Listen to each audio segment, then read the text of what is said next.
What illegal thing do you do on a regular basis? 1. When I was a kid, I thought it was normal that we could buy movies the day after they came out from the Chinese lady in the chicken shop.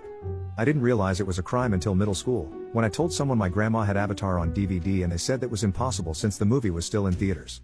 2. During football season, I provide verbal accounts of the game without consent of the NFL. 3. When I was in college, parking was $500 a semester, which I couldn't afford. I simply went to class each day until I got a parking ticket. I went online, paid the $50 fine but kept the ticket. Every time I would park on campus, I would toss the ticket out onto my windshield so that the parking police thought I was already ticketed. This worked for 2 years, $1,000 worth of parking for $100, and then I came out of class one day to find 2 tickets and a note that said, "Nice try." 4. I illegally jaywalk all the time. I just can't resist the thrill of crossing the street wherever I please. 5. I cut my own hair in my house, but I'm not registered as a hairdresser under the 1939 Hairdressers Act. 6. Downloading music through YouTube to MP3. 7. I buy organic veggies and ring it up as non-organic in self-checkout.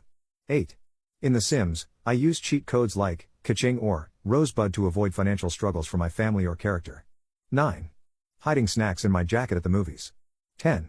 When I was younger, me and my sister were driving down the road when we saw a roadkill raccoon. We decided to pull over to see if it was still alive.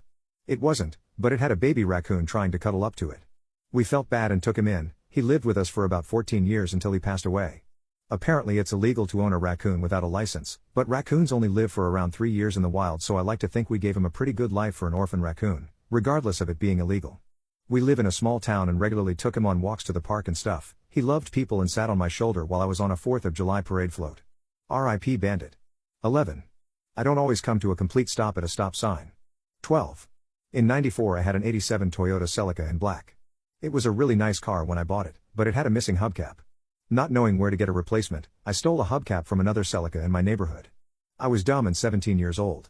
I drove that car for 2 years until I got into an accident. Since I no longer needed the hubcap, I put it back on the car I stole it from 2 years earlier. I always wondered what the owner thought about it.